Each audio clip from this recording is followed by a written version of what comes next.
जब चुनाव पास आते हैं तो देश की सीमाएं अचानक टीवी डिबेट में खिंच जाती है। बंगाल की धरती पर घुसपैठ का शोर है। दिल्ली की राजनीति में सुरक्षा का शंखनाद है और मंच पर आमने सामने हैं गृह मंत्री अमित शाह और बंगाल की मुख्यमंत्री ममता बनर्जी। एक तरफ आरोपों की बौछार तो दूसरी तरफ महाभारत के पात्रों की एंट्री। दुशासन, दुर्योधन और शकुनी। ममता बनर्जी का सीधा सवाल है, अगर घुसपैठ सिर्फ बंगाल में है तो फिर पहलगाम में गोलियां किसने चलाई? नमस्कार दोस्तों, मेरा नाम निकिता है और आप देख रहे हैं बोलता है हिंदुस्तान। दोस्तों, घुसपैठी और आतंकवाद के आरोपों पर ममता बनर्जी ने केंद्रीय गृह मंत्री अमित शाह पर जोरदार पलटवार किया है। जब गृह मंत्री ने आरोप लगाया कि बंगाल में आतंकी नेटवर्क काम कर रहे हैं तो ममता ने सवाल उठाया कि क्या पहलगाम हमला केंद्र सरकार ने कराया था। ममता ने पूछा कि अगर जम्मू कश्मीर में आतंकवाद खत्म हो गया है तो पहलगाम में आतंकी हमला कैसे हुआ। जानकारी के लिए आपको बता दें कि अमित शाह ने कोलकाता में प्रेस कॉन्फ्रेंस करके ममता सरकार पर बड़ा हमला बोला था। उन्होंने कहा कि बंगाल में पिछले 14 साल से डर और भ्रष्टाचार का राज है। आरोप लगाया कि घुसपैठ रुकवाने के लिए बांग्लादेश सीमा पर बाण लगानी है, लेकिन ममता सरकार जमीन नहीं दे रही है। इससे बंगाल आतंकवादियों और घुसपैठियों का सुरक्षित ठिकाना बन गया है। शाह ने कहा कि यह सिर्फ बंगाल नहीं बल्कि देश की सुरक्षा का मामला है। उन्होंने कहा कि चुन चुन कर बांग्लादेशी घुसपैठियों को बाहर निकाला जाएगा। फिर क्या था, जैसे ही अमित शाह ने घुसपैठ ही बोला, वैसे ही ममता बनर्जी ने घुसपैठ के आरोप पर तंज कसा। ममता ने कहा, वे कहते हैं कि घुसपैठिए सिर्फ बंगाल से आते हैं। अगर ऐसा है तो पहलगाम में हमला किसने किया? क्या आपने ही करवाया? दिल्ली में जो घटना हुई उसके पीछे कौन था? आपको बता दें कि यहाँ पर जो पहलगाम और दिल्ली की बात हो रही है, ममता बनर्जी का इशारा अप्रैल 2025 के पहलगाम आतंकी हमले की ओर था, जिसमें पाकिस्तानी समर्थित लश्करे आतंकियों ने 26 लोगों की हत्या कर दी थी। वहीं नवंबर में दिल्ली के लाल किले के पास जैश ए मोहम्मद के फंडेड मॉड्यूलर ने कार बम से 15 लोगों को मार डाला था। तो दोस्तों, पश्चिम बंगाल के मुख्यमंत्री ममता बनर्जी ने बीजेपी और केंद्रीय गृह मंत्री अमित शाह पर एक बार फिर तीखा हमला बोला है और बिना नाम लिए उन्होंने कहा, शकुनी का चेला दुशासन बंगाल में आकर सिर्फ जानकारी इकट्ठा नहीं करता बल्कि वोट बैंक भी बनाता है। ममता का इशारा साफ था कि बीजेपी की सीनियर लीडरशिप यही कर रही है।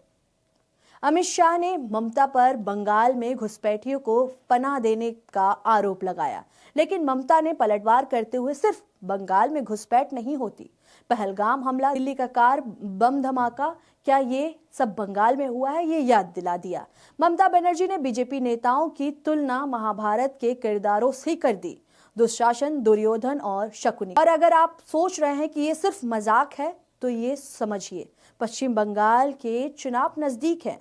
ममता ने साफ कर दिया है कि ये महाभारत का नया संस्करण है, वोट बैंक, घुसपैठ और चुनावी राजनीति का संगम। ममता ने एसआईआर प्रक्रिया पर भी तंज कसा है। उनके अनुसार वोटर लिस्ट में विशेष इंटेंसिव रिवीजन यानी एसआईआर के दौरान लगभग 60 बीएलओ की मौत हुई। बुजुर्ग मतदाताओं को डॉक्यूमेंट वेरिफिकेशन के लिए बुलाया गया और उन्हें सुनवाई की उम्मीद थी। मतदाता सुरक्षा की जगह बीएलओ सुरक्षा का नाटक चल रहा है। लगता है बीजेपी के पास एक्चुअल सीट में वोटर की जगह बीएलओ शीट भी है। अमित शाह कहते हैं कि बंगाल में घुसपैठियों को रोकने और बाहर निकालने का अगला चुनाव लड़ा जाएगा।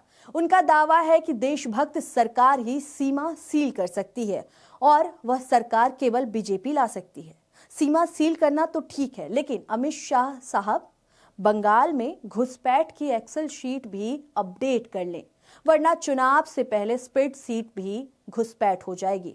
ममता ने साफ कर दिया है, घुसपैठ केवल बंगाल का मुद्दा नहीं है, वह राष्ट्रीय सुरक्षा का सवाल है। पहलगाम हमला, दिल्ली धमाका, ये सवाल सीधे अमित शाह और बीजेपी सरकार से कर रही है।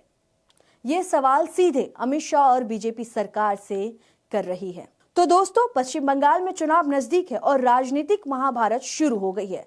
दुशासन और दुर्योधन की एंट्री हो गई है। वहीं ममता बनर्जी ने पलटवार कर घुसपैठ, वोटर लिस्ट और राष्ट्रीय सुरक्षा के मुद्दे पर बीजेपी को घेर लिया है। लेकिन अंत में एक ही सवाल बाकी है, अगर घुसपैठ सिर्फ बंगाल में है तो फिर पहलगाम की गोलियां कहां से आई? दिल्ली में धमाका किसने सुना?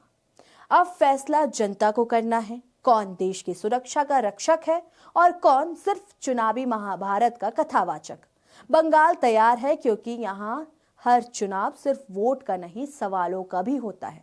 आपको क्या लगता है, घुसपैठ की इस तमाम खबरों पर लगातार जो बीजेपी के तमाम नेता, प्रधानमंत्री नरेंद्र मोदी हो चाहे या फिर गृह मंत्री अमित शाह हो, लगातार इस पे बोलते आ रहे हैं। वो चाहे बिहार की बात हो, बिहार में भी उन्होंने बोला था, बिहार चुनाव में भी बोला था, और अब बंगाल में भी ऐसा सब सुनने में आ रहा है और ऐसी खबरें आ रही हैं कि बंगाल में घुसपैठ बढ़ते जा रहे हैं। आपको इन तमाम खबरों में क्या लगता है? आपकी क्या राय है? आपकी क्या दृष्टि है इस खबर पे? आपकी क्या दिशा है? आप अपनी राय हमें कमेंट करके जरूर बताएं। देखते रहें बोलता हिंदुस्तान। शुक्रिया।